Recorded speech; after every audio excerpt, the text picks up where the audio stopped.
Wisconsin's governor is set to lay out his plans for the state at his annual State of the State address tonight.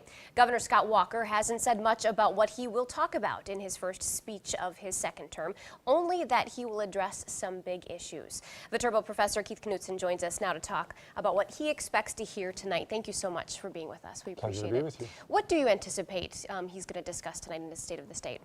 Well, Governor Walker's first 4 years, there have been $2 billion in tax cuts for the citizens of Wisconsin.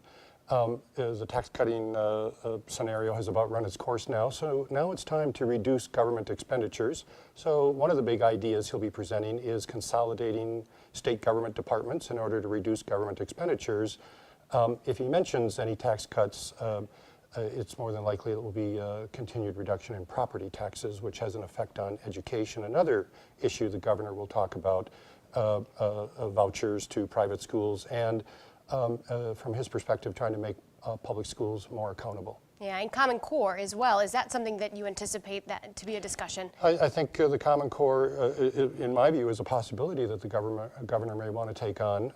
It then propels him forward in his presidential aspirations, which seem pretty evident at this stage. There is an expected $2.2 billion budget shortfall. So when you're trying to make these these cuts and consolidate some departments, is that maybe the answer to that budget shortfall, part of it? I think the governor and the Republicans in control of the legislature are hoping that they can reduce government expenditures to take care of that $2.2 billion shortfall. That's quite a bit of government reduction. Yeah. Local Senator Jennifer Schilling has been elected to a new role in the Senate. How will her position change in terms of her interactions with the governor? Well, Jennifer Schilling is now going to be the leader of the Democrats in the state Senate.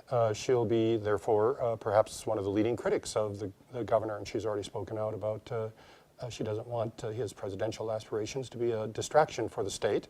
The governor would argue that doing a good job here in the state of Wisconsin is going to be an important propelling experience in his presidential aspirations. Do you think any of that conversation will come up in the State of the State? Not in the speech. That will be surrounding the speech, but no, the governor will not be indiscreet, so to speak, and give away his personal ambitions. But he has won 3 elections in 4 years in this state, a purple state, with a rather conservative, almost one might call a Tea Party or libertarian agenda. That's making him a very attractive candidate for some Republicans around the country, and I don't think there's little doubt but that is on his mind. So is this an important address for him tonight with those aspirations in mind? I apologize. Yes, this is very important. His inaugural speech, he compared the state of Wisconsin government with the national government. Now he can, tonight, tout the state of Wisconsin economically, socially, the progress that he feels he's made in the state.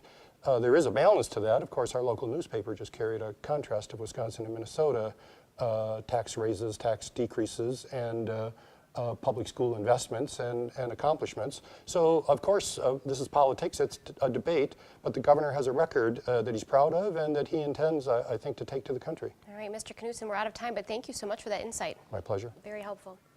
We will be streaming the State of the State address on our website, news8000.com. It's scheduled to start at 7. The speech will also be broadcast on Wisconsin Public Television.